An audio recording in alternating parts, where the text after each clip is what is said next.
Hi there guys, I'm out at the range with the Baikal Sever 22 Magnum 20 gauge combo gun, and today I'm going to be trying out some of this Federal BYOB, bring your own bottle, bulk pack 22 Winchester Magnum rimfire ammo. This stuff is a little unusual. It's 50 grain, and it's a 50 grain hollow point, so I think you can see the hollow point there. So we're going to be trying this out at 100 yards. I have a new scope on the Baikal. It's a 10 by 40 Bushnell 3200, and because it sits so high, I've got one of those strap-on cheek rests on the back to keep my face in the same spot, so hopefully that will allow me to get the best possible accuracy out of this ammo. So we'll try it over the chronograph as well for velocity, so let's get at it.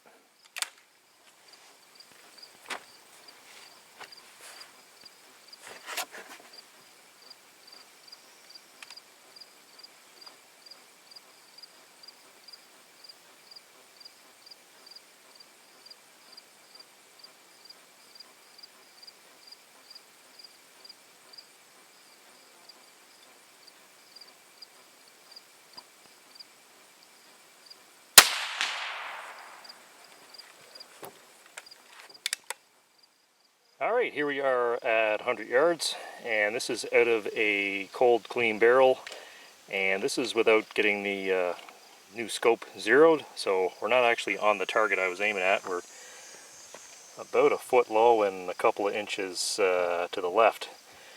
So we've got the very first shot here, which is this one, which hit high, and I noticed over the chronograph this one went quite fast compared to the others, probably because there's some oil left in the barrel from storage. So that was the first one, and then the other four are down here, quite a good group. So let's see.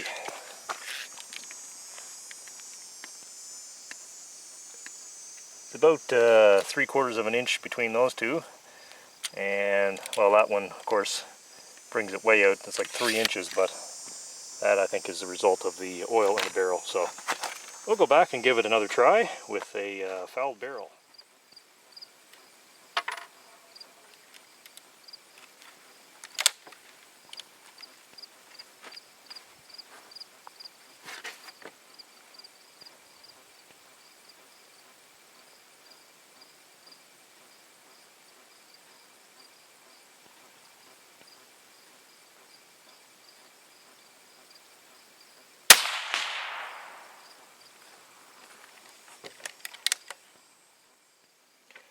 Alright, here's the second group at 100 yards. We have 1, 2, 3, 4, and then this one down below.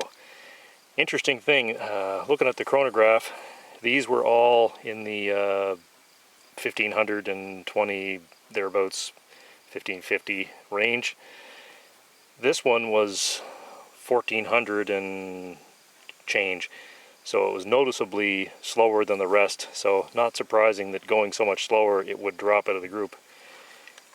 Kind of disappointing to see that, but anyway.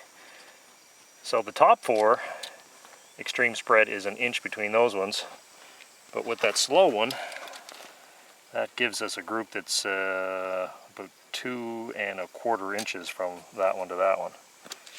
Anyway.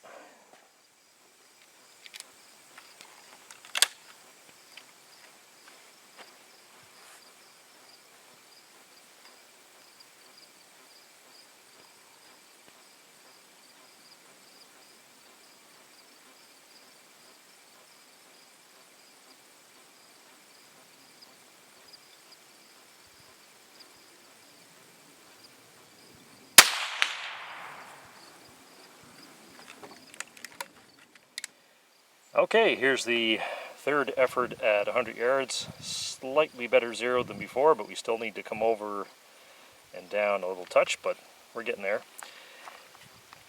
1, 2, 3, 4, 5. So our group is group sizes are not really getting any better. We are looking at about 1 3/4 inches thereabouts between those. Yeah, it seems to be about the same distance between those ones all the way around, so about 1 3/4 inches. So Not the best grouping we've gotten out of this rifle, not the best accuracy. Anyway, have a few more rounds left, so we'll try a few more shots.